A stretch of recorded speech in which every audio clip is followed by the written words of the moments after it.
Hello every one, it's me Chandru. And ഇന്നത്തെ വീഡിയോയിൽ നമ്മൾ ഡിസ്കസ് ചെയ്യാൻ പോകുന്ന 9ാം ക്ലാസ്സിലെ ഒരു ടോപ്പിക്കാണ്. 9ാം ക്ലാസ്സിലെ ഒരു പാഠമാണ് നമ്മൾ ഈ വീഡിയോയിൽ ഡിസ്കസ് ചെയ്യാൻ പോകുന്നത്. നമുക്കറിയാം 9ാം ക്ലാസ്സിലെ പുതിയ ടെക്സ്റ്റ് വന്നു. ഓക്കെ, അപ്പോൾ കുറേ മാറ്റങ്ങളോട് കൂടിയൊക്കെയാണ് വന്നത്. അപ്പോൾ ഇന്ന് നമ്മൾ ഡിസ്കസ് ചെയ്യാൻ പോകുന്നത് അതിലെ സെക്കൻഡ് മൊഡ്യൂളിലെ ഫസ്റ്റ് സ്റ്റോറിയാണ്. ഘർ എന്നതാണ് അതിൻ്റെ പേര്. അപ്പോൾ ആ സ്റ്റോറിയായിട്ട് ബന്ധപ്പെട്ട കുറച്ച് ഡീറ്റെയിൽസ് ഷെയർ ചെയ്തതിന് ശേഷം അതാണ് നമ്മൾ ഈ വീഡിയോയിൽ ഡിസ്കസ് ചെയ്യാൻ തുടങ്ങുന്നത്. അപ്പോൾ ഇത് പാർട്സ് ആയിട്ടായിരിക്കും വീഡിയോ അപ്ലോഡ് ചെയ്യുന്നത്. ഓക്കെ, സോ നമുക്ക് സ്റ്റാർട്ട് ചെയ്യാം. അപ്പോൾ ഈ സ്റ്റോറി നമ്മൾ ഏതൊരു കണ്ടൻ്റ് ആണെങ്കിലും നമ്മൾ ലിറ്ററേച്ചറിൽ പഠിക്കാൻ 3 കാര്യങ്ങൾ ഇമ്പോർട്ടൻ്റ് ആണ്. ഫസ്റ്റ് എന്ന് പറയുന്ന പാഠ്കാ നാം, അത് ഘർ എന്നതാണ്. ഇനി രചയിത, അത് പ്രഭാത് ആണ്. മൂന്നാമത്തെ കാര്യമാണ് കിസ് വിദാ കി രചന ഹെ, അത് കഹാനിയാണ്. ഓക്കെ, അതായത് ഘർ എന്ന് പറയുന്ന സ്റ്റോറി എഴുതിയിരിക്കുന്നത് പ്രഭാത് ആണ്. ഓക്കെ, ഇതാണ് ഫസ്റ്റ് മെയിനായിട്ടുള്ള ഇമ്പോർട്ടൻറ്റ് പോയിൻറ്റ്. ഇനി ഇതിൽ എന്താണ് പറഞ്ഞിരിക്കുന്നത്? ഇപ്പം നമുക്കറിയാം, നമ്മുടെ വീട് നോക്കുകയാണെങ്കിൽ ഇതിനകത്ത് മനുഷ്യരുണ്ട്, അതുപോലെ തന്നെ കുറേ ചെറിയ പ്രാണികളൊക്കെ നമ്മുടെ വീട്ടിലുണ്ട്. ഓക്കെ, അപ്പോൾ ഇതിനൊക്കെ സംസാരിക്കാൻ പറ്റിയിരുന്നെങ്കിൽ അവരുടെ കോൺവെർസേഷൻ എന്തായിരുന്നു അന്നൊക്കെ, അതിനെക്കുറിച്ചൊക്കെയുള്ളൊരു ചിത്രീകരണമാണ് ഈ സ്റ്റോറി. ഓക്കെ, പ്രകൃതി കാ മാനവീകരൺ എന്ന് വേണമെങ്കിൽ പറയാം. ഓക്കെ, അപ്പോൾ അങ്ങനെയുള്ള കുറേ കണ്ടൻ്റാണ് ഈ സ്റ്റോറിയിൽ വരുന്നത്. പിന്നെ ഇതിനകത്ത് മെയിനായിട്ട് ക്യാരക്ടേഴ്സായിട്ട് വരുന്ന ഇതുപോലെയുള്ള പ്രാണികളാണ്. പിന്നെ ഒരു ആൾ വരുന്നുണ്ട്, അത് നമുക്ക് ഡിസ്കസ് ചെയ്യാം. അപ്പോൾ ഇത്രയൊക്കെയാണ് ജസ്റ്റ് ഒരു ഇൻട്രൊഡക്ഷൻ എന്ന രീതിയിൽ പറയാനുള്ളത്. പ്രകൃതി കാ മാനവീകരൺ എന്ന് വേണമെങ്കിൽ പറയാം. പിന്നെ छोटे छोटे प्राणियों के बारे में इस कहानी के ज़रिए हमें पता चलते हैं, उनके सोच विचार के बारे में हमें पता चलते हैं. तो आगे बढ़ेंगे.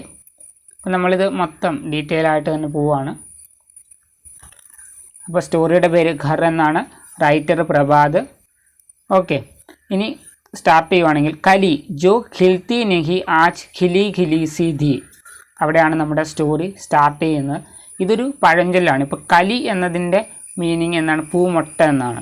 ഓക്കെ, കലി ജോ ഖിൽത്തി നെഹി, അതൊരു പഴഞ്ചൊല്ലല്ല, കടങ്കഥയാണ്. അതിൻ്റെ ഹിന്ദിയിൽ അതിൻ്റെ ആൻസർ ചിപ്കലി എന്നാണ്, അതായത് പല്ലി. ഓക്കെ, ആജ് ഖിലി ഖിലി സി ധി, ഖിലി ഖിലി എന്ന് വെച്ച് കഴിഞ്ഞാൽ വളരെ സന്തോഷത്തിലായിരുന്നു. അതായത് അതായത് ഒരു ചിപ്കലിയാണ് ഇതിനകത്തെ ഫസ്റ്റ് ക്യാരക്ടർ. അത് ഇന്ന് വളരെ സന്തോഷത്തിലായിരുന്നു എന്നതാണ് ഫസ്റ്റ് സെൻറ്റൻസിൽ പറഞ്ഞിട്ടുള്ളത്. ഓക്കെ, നെക്സ്റ്റ് സെൻറ്റൻസിലേക്ക് പോകാം. ഗിർഗിഡിനെ ഉസേ സടക് പാർ കരാത്തെ ദേഖാ തോ മുസ്കുരായ ഹലോ. ഇപ്പോൾ രണ്ടാമത്തെ ക്യാരക്ടറാണ് ഗിർഗിഡ് എന്ന് വെച്ച് കഴിഞ്ഞാൽ ഒരു ലിസാർഡാണ്. ഓക്കെ, സോറി ഗിർഗിഡ് എന്ന് വെച്ച് കഴിഞ്ഞാൽ ഒരു ഓന്താണ്, ചിപ്കലി ലിസാർഡ്. ഓക്കെ, അപ്പോൾ മെയിൻ 2 ക്യാരക്ടേഴ്സ് നമുക്ക് മനസ്സിലായി, ചിപ്കലി ഉണ്ട്, ഗിർഗിഡ് ഉണ്ട്. അപ്പോൾ ഗിർഗിഡിനെ ഉസേ സടക് പാർ കരാത്തെ തോ ദേഖാ തോ മുസ്കുരായ ഹലോ, അതായത് ചിപ്കലി റോഡ് ക്രോസ് ചെയ്ത് വരുമായിരുന്നു. അന്നേരം ഗിർഗിഡ് അതിനെ കണ്ടു. ഓക്കെ, അപ്പോൾ അവർ ഹലോ എന്ന് പറഞ്ഞു. അപ്പോൾ ഹലോ ചിപ്കലിനെ കഹ തും യഹാം ഗിർഗിഡ് കാ ഗല ഫൂൽക്കർ പിച്ക. ഓക്കെ, അതായത് ഫൂൽക്കർ പിച്ക എന്ന് വെച്ച് കഴിഞ്ഞാൽ വീർത്ത് ചുരുങ്ങി, അതായത് അത് സംസാരിച്ചപ്പോൾ അതിനെ സൂചിപ്പിക്കാൻ വേണ്ടി പറയുന്നതാണ്. ഓക്കെ, അതായത് ഗിർഗിഡ് ചോദിക്കുവാണ്, നീ എന്താ ഇവിടെ ചിപ്കലിയുടെ അടുത്ത്? കാരണം റോഡിലൂടെ ഒരു ചിപ്കലി ക്രോസ് ചെയ്ത് പോകുന്ന കാണുമ്പോഴാണ് അങ്ങനെ ചോദിക്കുന്നത്. അപ്പോൾ തും യഹാം സെ ക്യാ മത്ലബ് ഹേ തുമാര, ചിപ്കലി ബോലി, ഞാൻ ഇവിടെ എന്നതുകൊണ്ട് നീ എന്താണ് ഉദ്ദേശിക്കുന്നത്? ചിപ്കലി തിരിച്ചു ചോദിക്കുകയാണ്. ഇവിടെ ഒരു ക്വസ്റ്റ്യൻ ഉണ്ട്, യഹാം കലി കോൻ ഹെ ഓർ ഖിലി ഖിലി കാ മത്ലബ് ക്യാ ഹോ. കലി എന്ന് പറയുന്നത് ചിപ്കലിയാണ്, ഖിലി ഖിലിൻ്റെ മീനിങ് എന്ന് പറയുന്നത് വളരെ സന്തോഷത്തിൽ, ആ ഒരു മീനിങ് ആണ് അതിന് വരുന്നത്. നമ്മൾ ആൻസർ ഡിസ്കസ് ചെയ്യുകയാണെങ്കിൽ നമുക്കത് ഡീറ്റെയിൽ ആയിട്ട് ഒന്നുകൂടി നോക്കാം. നെക്സ്റ്റ് ആണ് ദീവാർ പർ രഹ്നെ വാലി കോ സടക് പർ ദേഖർ ഇത്തനാ തോ പൂച്ചാ ഹി ജാ സക്താ ഹെ, അതായത് എന്താണ്, ഭിത്തിയിലൂടെ, ചിപ്കലി നമുക്കറിയാം ഭിത്തിയിലൂടെയാണ് എപ്പോഴും നടക്കുന്നത്. ഓക്കെ, അപ്പം അങ്ങനെ എപ്പോഴും ഭിത്തിയിൽ കഴിയുന്ന ഒരാളെ റോഡിൽ കാണുമ്പം നീ എന്തുകൊണ്ട് ഇതിൽ നടക്കുന്നു എന്ന് സ്വാഭാവികമായിട്ടും ആരായാലും ചോദിക്കും എന്നാണ് ഗിർഗിഡ് പറഞ്ഞത്. ഗിർഗിഡിനെ രംഗ് ബദൽത്തെ ഹുവേ കഹ. അപ്പോൾ ഗിർഗിഡിൻ്റെ ഒരു ക്യാരക്ടറാണ് ഓന്ത്, എന്താണ്, നിറം മാറും, അതവിടെ പറഞ്ഞിട്ടുണ്ട്. മേ ആജ് ഹർ ബദൽ രഹി ഹും ചിപ്കലിനെ മുസ്കുരാത്തെ ഹുവേ കഹ. അപ്പോൾ ആരാണ് വീട് മാറുന്നത്? ചിപ്കലിയാണ്, അതായത് പല്ലി ഇന്ന് വീട് മാറുവാണ്. അതുകൊണ്ടാണത് റോഡ് ക്രോസ് ചെയ്തിട്ട് പോകുന്നത്. ओके, चिपकली ने मुस्कुराते हुए कहा, तुम श्रीमान फरഹാദ് को तो ज़रूर जानते होंगे. അതായത് ഗിർഗിട്ടിൻ്റെ അടുത്ത് പറയുവാണ്, നീ ശ്രീമാൻ ഫർഹാദ്, അതൊരു ക്യാരക്ടറാണ്, അയാളെ നീ അറിയുമായിരിക്കും.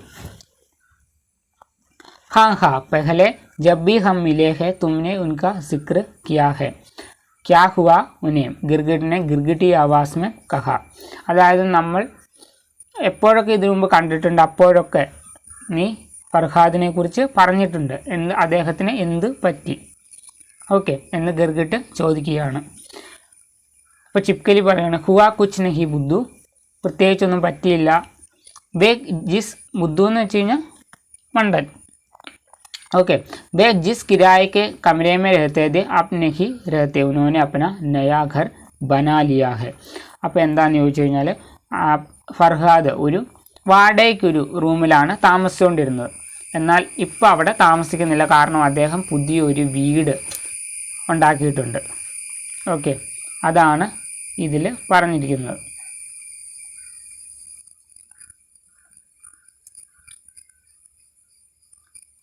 കറണ്ട് പോയി. ഓക്കെ, അപ്പോൾ നമുക്ക് ഒരു റീക്യാപ്പ് കൂടി നമുക്ക് നോക്കാം. അതായത് ഹർ എന്ന് പറയുന്നതാണ് കഹാനിയുടെ പേര്. അത് എഴുതിയത് പ്രഭാതാണ്. ഇതിൽ മെയിനായിട്ട് നമ്മൾ ഇന്ന് കണ്ട ക്യാരക്ടേഴ്സ് രണ്ടുപേരാണ്, ചിപ്കലി ഉണ്ട്, അതുപോലെ തന്നെ ഗിർഗിട്ട് ഉണ്ട്. ചിപ്കലി എന്ന് വെച്ച് കഴിഞ്ഞാൽ പല്ലി, ഗിർഗിട്ട് എന്ന് വെച്ച് കഴിഞ്ഞാൽ ഓന്ത്. ഓക്കെ, ഇവരെ രണ്ടുപേരുടെ കോൺവെർസേഷനാണ് നമ്മളിതിനകത്ത് ഫസ്റ്റ് പാർട്ടിനകത്ത് നമ്മൾ കാണുന്നത്. ഓക്കെ, അതായത് ചിപ്കലി ഒരു റോഡ് ക്രോസ് ചെയ്ത് വരുമായിരുന്നു. അപ്പോൾ ഗിർഗിട്ട് അതിനെ കാണുന്നു. ഓക്കെ, അതായത് ഇതൊക്കെ സംസാരിക്കാൻ പറ്റിയിരുന്നെങ്കിൽ എന്താണ് അവരുടെ കോൺവെർസേഷൻ, അതിനെക്കുറിച്ചൊക്കെ നമുക്കൊരു ഐഡിയ കിട്ടും. അപ്പോൾ ഗിർഗിട്ട് ചോദിക്കുവാണ്, നീ എന്താണ് റോഡിലൂടെ വരുന്നത്? ഓക്കെ, സാധാരണ ഭിത്തിയിലല്ലേ കാണാറുള്ളൂ. അപ്പോഴാണ് ചിപ്കലി അതിന് മറുപടി പറയുന്നുണ്ട്, തൻ്റെ ഫർഹാദിനെ കുറിച്ച് അറിയില്ലേ എന്ന് ഗിർഗിട്ടിൻ്റെ അടുത്ത് ചോദിക്കുന്നു. അപ്പോൾ അദ്ദേഹം വീട് നേരത്തെ ഒരു വാടക വീട്ടിലാണ് താമസിച്ചുകൊണ്ടിരുന്നത്, ഇപ്പോൾ പുതിയ വീട്ടിലേക്ക് മാറി. ഓക്കെ, അപ്പോൾ ഇനി എന്തൊക്കെയാണ് ഈ സ്റ്റോറിയിൽ വരുന്നതെന്ന് നമുക്ക് നെക്സ്റ്റ് പാർട്ടിൽ ഡിസ്കസ് ചെയ്യാം. So guys, see you in the next. തബ് തക് കെ ലിയെ ഓക്കെ, ബൈ.